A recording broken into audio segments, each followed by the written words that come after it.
It's staged to be saying that. He's not going to announce any cuts in taxation until he actually announces them. What he's trying to make clear tonight is that he's only going to cut taxes if expenditure is cut as well. And that is a good tactical thing for him to be saying in June, because he's about to start out, indeed he's quite well advanced into, the annual round of expenditure arguments with all of his colleagues in the cabinet who spend money. And he's saying to them, well, if you want me to cut taxes by the end of the year, you better hold back your expenditure now. Peter J. at the Mansion House, thank you very much.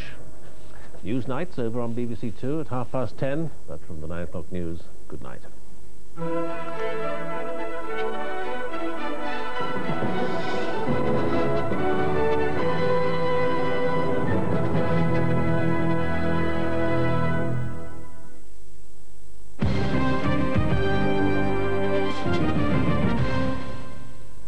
Hello, good evening. The main stories from Look North.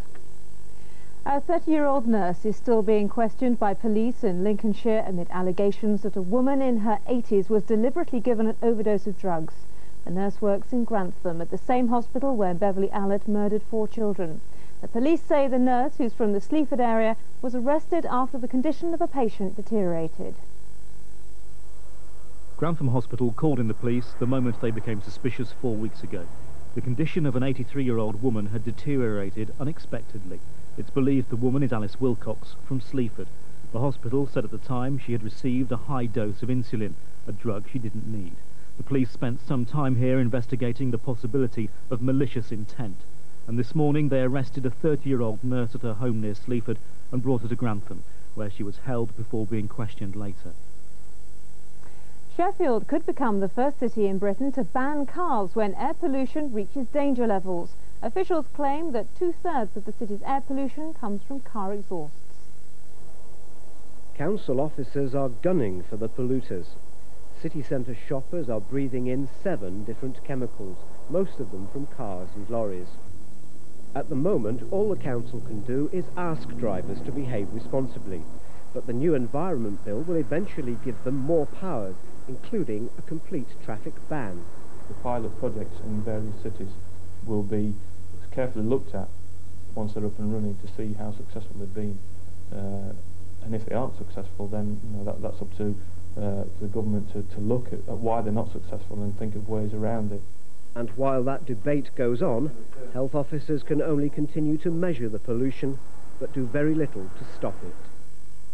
A North Yorkshire woman who's been told by surgeons that her brain tumour is inoperable is to fly to New York in the last attempt to find a cure. Michelle Clayton from Knaresborough has been told she has between 2 months and a year to live. But an expert in the United States says he thinks treatment is possible.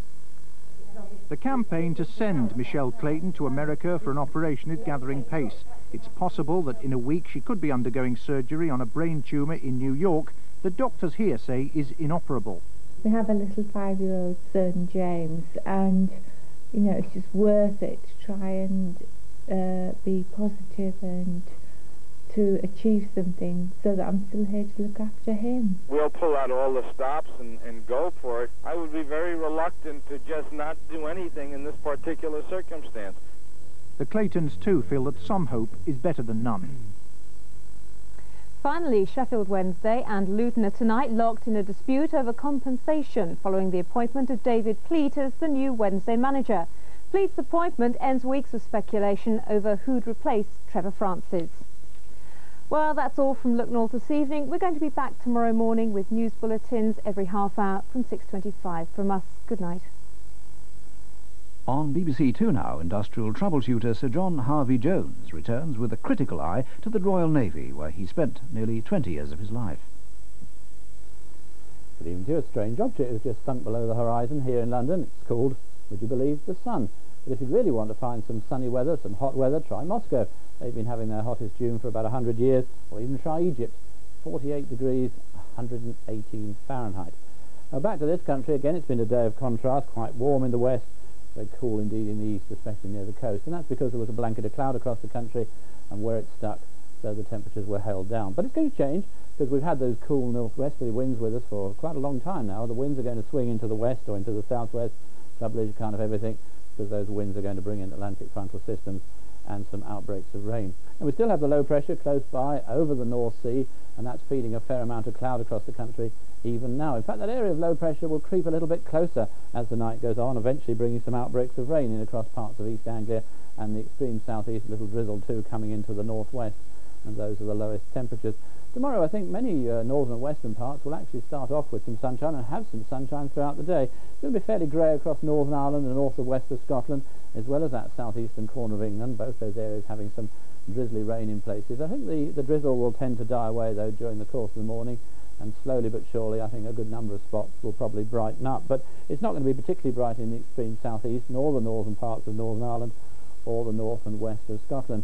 Still those winds coming down from a chilly direction, still from the northwest, so where it stays cloudy and along north-facing coast, so it's going to be pretty cool again, around about 13 to 14 degrees. But in the brighter, more sheltered western and southern areas, quite reasonable temperatures, if anything a little bit warmer than it was today. But it is all changed towards the end of the week.